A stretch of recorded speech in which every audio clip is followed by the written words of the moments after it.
24 अगस्त 2001 flight number A236 जमीन से हजारों फीट की ऊंचाई पर अटलांटिक ओशियन के बीचों बीच प्लेन के दोनों इंजन बंद हो जाए और नीचे सिर्फ पानी ही पानी दिखाई दे रहा हो और इस सिचुएशन का सिर्फ एक ही अंजाम दिखाई दे रहा है, वो है मौत। क्या इस प्लेन का कोई चमत्कार या अंत होगा?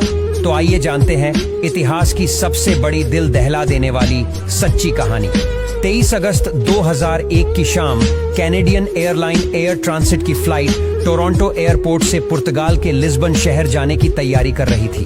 ये 7 घंटे की नॉन स्टॉप फ्लाइट होने वाली थी, तो regular service and maintenance check करने के बाद इसमें 48 मेट्रिक टन फ्यूल डाला गया। कैप्टन रॉबर्ट पेश और फर्स्ट ऑफिसर जिगर दोनों ही एयरबेस A330 प्लेन को पहले भी कई बार उड़ा चुके थे। कुछ ही देर में फ्लाइट में 293 पैसेंजर्स और 13 क्रू मेंबर्स सवार हो जाते हैं और रात के करीब 9 बजे प्लेन टोरंटो के एयरपोर्ट से सफल उड़ान भरता है और चंद ही मिनटों में प्लेन अपने क्रूजिंग एल्टीट्यूड 39,000 फीट तक पहुंच जाता है।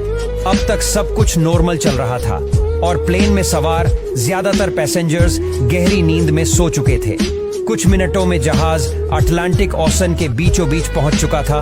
रात के करीब 1 बजे कैप्टन रॉबर्ट पेश की नजर प्लेन के इंजन नंबर 2 के कंट्रोल पैनल की तरफ पड़ी, जहां रीडिंग आ रही थी कि राइट साइड के इंजन में ऑयल प्रेशर काफी बढ़ चुका था। साथ ही ऑयल की क्वांटिटी कम और ऑयल टेम्परेचर भी लो इंडिकेट हो रहा था।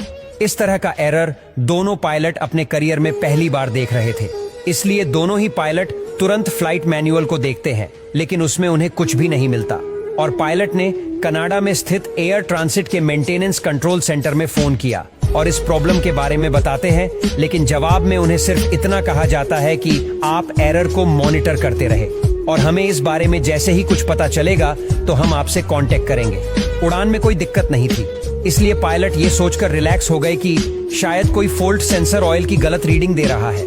करीब आधा घंटा बीत गया, तभी कॉकपिट की स्क्रीन पर कैप्टन के सामने एक और एडवाइजरी मैसेज डिस्प्ले हुआ कि लेफ्ट विंग के मुकाबले राइट विंग में फ्यूल कम है। तो पायलट ने क्रॉस फील्ड वॉल खोलकर फ्यूल को दोनों विंग्स में इक्वली डिस्ट्रीब्यूट कर दिया, जिससे दोनों विंग्स में फ्यूल की क्वांटिटी इक्वल हो चुकी थी। मगर 10 मिनट के बाद कैप्टन को डिस्प्ले में लो फ्यूल वार्निंग दिखती है।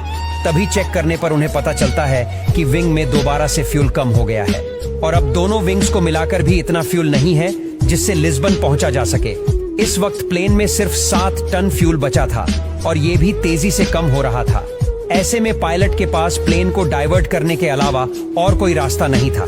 तभी उन्होंने अपने सबसे करीबी टेरेसीरा आइलैंड में मौजूद लार्जेस्ट एयरपोर्ट पर लैंड करने का डिसीजन लिया और तुरंत ही वहां के ट्रैफिक कंट्रोल से कांटेक्ट करके पूरी बात बताई। लेकिन दोनों पायलट को यह सवाल खाए जा रहा था कि आखिर फ्यूल कम क्यों हो रहा है और क्या हम लार्जेस्ट एयरपोर्ट पर पहुंच भी पाएंगे या फिर नहीं। अब कंडीशन ऐसी थी कि हर 5 मिनट में 1 टन फ्यूल खत्म हो रहा था।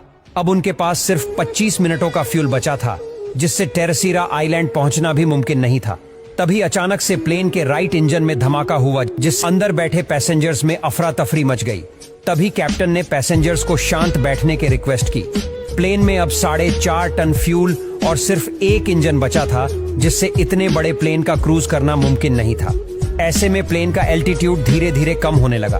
अब प्लेन में सिर्फ 600 ग्राम फ्यूल बचा था और वो भी अब अपनी मंजिल से 240 किलोमीटर दूर था। तभी कैप्टन को जिसका डर था वही हुआ। प्लेन का लेफ्ट इंजन भी अपने फुल ट्रस्ट पर चलने की वजह से जल गया और अब फ्लाइट बगैर किसी इंजन के अटलांटिक ओशन के ऊपर ग्लाइड करने लगा।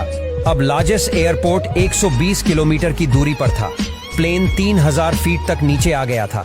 अब अगर प्लेन ग्लाइड करते हुए एयरपोर्ट तक नहीं पहुंच पाता तो उसे पानी में ही लैंड करना पड़ता।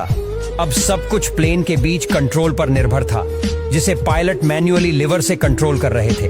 कुछ मिनटों बाद प्लेन और एयरपोर्ट के बीच का डिस्टेंस 15 किलोमीटर तक पहुंच चुका था।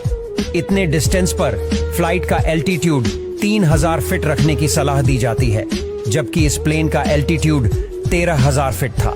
अब पायलट ने वहीं पर 1360 डिग्री टर्न लगाया, जिससे प्लेन और एयरपोर्ट के बीच का डिस्टेंस तो उतना ही था, लेकिन एल्टीट्यूड 8000 फीट से कम होकर 5000 फीट तक पहुंच चुका था, जो रेकमेंडेड लेवल से अब भी 2000 फीट ज्यादा था।